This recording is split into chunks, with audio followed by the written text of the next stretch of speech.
Greetings, everyone. This is Carlene Thomas, ESL Program Coordinator at the Texas Education Agency. The English Learner Support Division has developed a series of flowcharts to assist LPACs with exit procedures for the 2017 to 2018 school year. These flowcharts are an extension of the exit criteria chart and simply provide further clarification as to the pathways available to districts in the selection of assessments and the timeline for obtaining parent approval of exit, particularly as it relates to the delayed STAR and TELPAS results for this current school year. Please note that these flowcharts only pertain to the current school year of 2017 to 2018. The intention of this video is to explain how to navigate these flowcharts. You will notice that the flowcharts have been grouped into the following grade clusters. This first page is for grade 1. The next flowchart is for grades 2, 11, and 12. Another flowchart for grades 3, 5, 6, and 8. The next for grades 4 and 7. And the final flowchart for grades 9 and 10. These have been clustered in this manner due to their similarities. The first flowchart, back at the top, contains several important links. The first link is to the 2017-18 English Proficiency Exit Criteria Chart. So when you open this link, you will scroll down to the documents, and the second one here is the 2017-18 English Proficiency Exit Criteria Chart. And of course, this is our guidance as to the criteria that each English learner must meet at each grade level in order to be considered for exit. And again, this flowchart is simply an extension of the exit criteria chart. The second link is to the list of approved tests for the 2017-18 school year. And you would then click on the exit tab, and then you would find the list of approved tests for this current school year. The last link is to the testing calendar for this current school year. And of course, you would open up the one for the 2017-18 school year. And here you have the assessment dates and the reporting dates for this school year. So just some helpful links on the first flowchart. All right, so for today's information, we will just be looking at one of the flowcharts so that you can get an idea of how to navigate the use of the flowchart. Let's take a look at the flowchart for grades 3, 5, 6, and 8.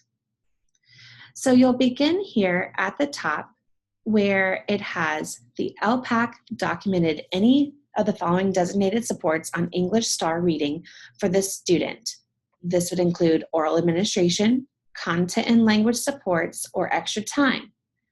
So the LPAC would begin by thinking about and noting who they had provided any documented designated supports for. Now you'll notice throughout the flowchart there are some subscripts here that correlate to these notes on the yellow box to the right. So here, there's an additional note mentioning that if the LPAC recommends the use of any of these designated supports, the student may not be considered for exit, even if the student did not utilize these designated supports during STAR administration. So it's very important, particularly as LPACs are conducting their mid-year LPAC meetings to determine designated supports for STAR, that they pay attention to students who might be potential exits at the end of the year, because if any student has had any documented designated supports of oral administration, content and language supports, or extra time, they would not be eligible for exit, even if the child does not use them during the assessment. So the LPAC begins here by looking at who would receive those designated supports. If the answer is yes, we did provide some designated supports for this student, then as you can see, this goes to a gray box, and on our list here, it shows us that a grayed out box means that this child does not meet exit criteria. So at the end of the school year, we, for this student, would just send home the parent progress letter that indicates continuation as an English learner. Keep in mind, we are doing this process of checking to see if students have met exit criteria, not only for our students served in bilingual or ESL programs, but also to our parent denials to see if they have also met that exit criteria. All right, so if the answer to the beginning question is no, the LPAC did not list or note any designated supports, any of these particular designated supports on the English STAR reading assessment in these grade levels, then the next indicator is that the LPAC would look at the district's choice for English writing from the TEA list of approved tests. And we see subscript 2 takes us to this note. The district decides upon an English writing assessment from the TEA list of approved tests, one option of which is TELPAS writing, to be used in determining exit for all ELs across the grade level. The important thing to note here is that the district must make a choice for each grade level on which assessments will be utilized. It is not appropriate to have one student in a grade level taking one assessment and other students taking another assessment to determine exit. This should be a consistent decision across the district for each grade level. So if the district chooses TELPAS writing, which is one of the options, and as you can see, subscript 3 here takes us to the information that since writing is holistically rated in grades 3, 5, 6, and 8, the raters' scores can be used initially to determine eligibility for exit with final verification of exit once the official TELPAS scores are received. So since they're holistically rated, the LPAC should already have that documentation of what the raters scored each student on TELPAS writing. If the child did not receive or received a score below advanced high, then again, it's gone to a grayed out box here and that child would not be eligible for exit. If, however, the student did score advanced high on TELPAS writing, then they would be ready to go on to the next criteria.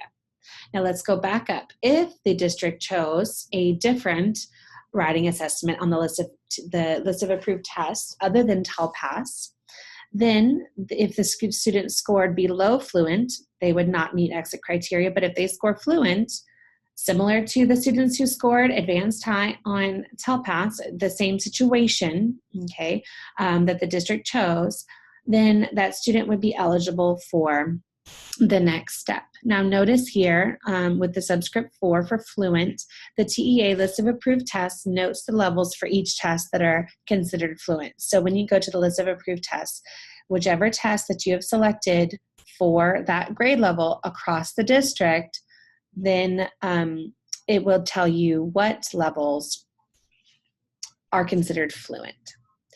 So the next choice that the district will make is for their listening and speaking English oral language proficiency test from the TEA list of approved tests. And there is a note here, subscript 5, the district decides upon an oral language proficiency test, or OLPT, from the TEA list of approved tests, one of which is TELPAS listening and speaking, to be used in determining exit for all ELs across the grade level. So again, I want to emphasize that as a district, each assessment for the particular grade levels should be a district-wide decision and not, some students taking one test and others taking another. So if the district decides to utilize TELPAS for that grade level, then we will know that for listening and speaking TELPAS this school year, we'll be awaiting results at the end of this school year. So just hold on tight with that and we will revisit that at the bottom. So if, again, we are considering a student for exit, we're going to go to the next criteria, which would be meeting standard on STAR reading English.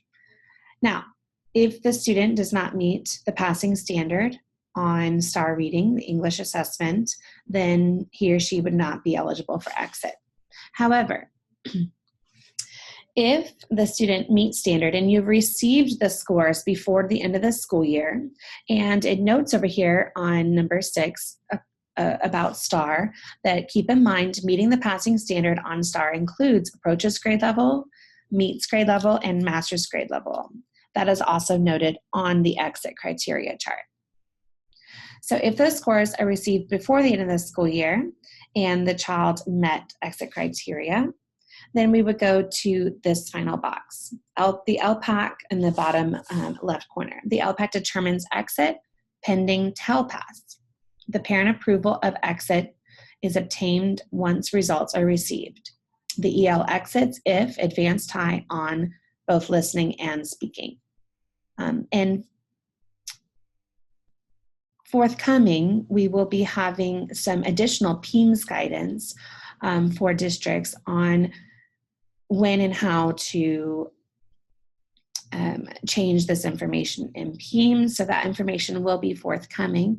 But over here, you will note that when it's pending TELPAS, so subscript 9, for exit pending TELPAS, parent approval of exit should be obtained by a member of the LPAC based on the LPAC end of the year decision when scores have been received. The report date should be August 15th of 2018, in addition to the end of year parent progress letter. If school has begun for the 2018-19 school year, the student will remain in the bilingual East or ESL program until the parent permission of exit has been obtained. So this means that at the end of the school year, you will send home a parent progress letter to inform parents of the potential exit pending STAR results. Then, once TELPAS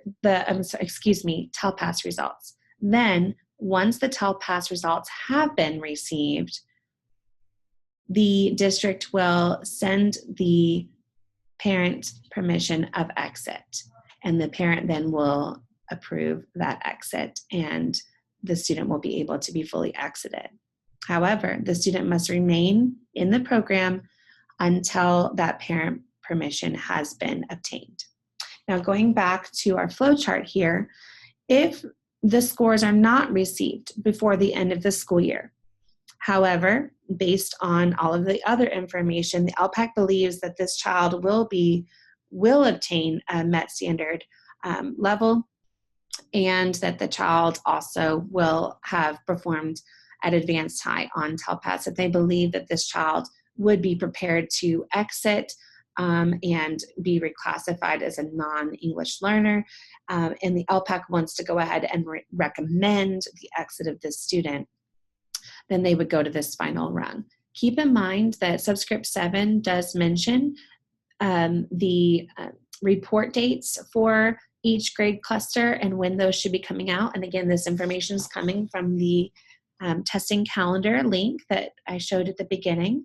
And so that should help you to determine whether you will receive those scores before the end of your last day of school. So if the LPAC is recommending that this child exit, the LPAC determines exit pending TELPAS and STAR. Parent approval of exit would be obtained once the results are received. The EL exits if advanced high on listening and speaking TELPAS and passing standard MET on STAR reading. Now note a couple more subscripts here. Subscript A for exit pending STAR, parent approval of exit should be obtained by a member of the LPAC based on the LPAC decision during the summer when those scores have been received in addition to the end of the year parent progress letter. So again, we will be sending home that parent progress letter at the end of the year to let parents know of the potential exit of their child, but then once the scores have been obtained, we will need to send home the official parent approval of exit letter if the child does in fact meet those standards that were pending.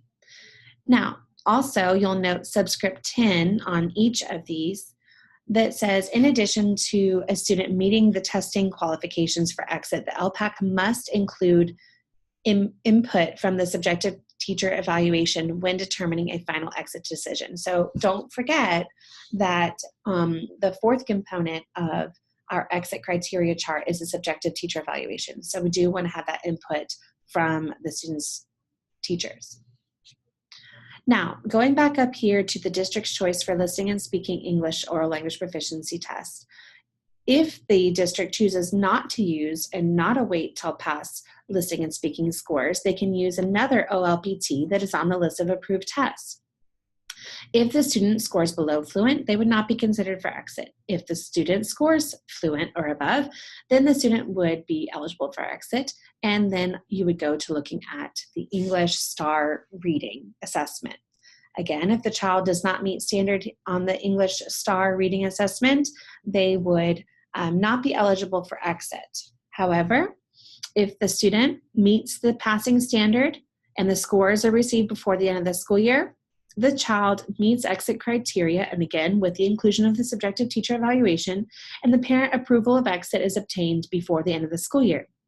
If the STAR scores are not received before the end of the school year, and then you would be, but you believe that this child will meet that standard and is ready to be classified as a non-English learner and with potential placement out of the bilingual or ESL program, then the LPAC could determine exit pending STAR and the parent approval of exit obtained once the results are received. The EL exits if passing standard met on STAR reading. And again, this is showing us the subscript 8, which explains what to do for an exit pending STAR. So this was the grade clusters for grades 3, 5, 6, and 8. And again, as you look through the document, you will find the other grade clusters with the differences in their needs per those grade levels. One thing that it is important to note that on each of the flowcharts, depending on the decisions made by the district, there should be an option for each grade level for these decisions to be made by the end of the year and for parent permission of exit to be obtained before the end of the year at each grade level if the district takes certain parameters and follows a certain path.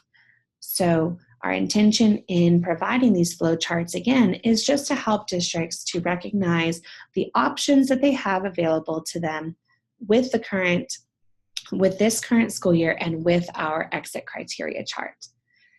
We will also be posting with this video and with the end of the year LPAC decisions flowcharts. We'll also be posting an accessible version of the flowcharts so that all of our district employees will be able to see how to utilize these flowcharts with a full accessible version.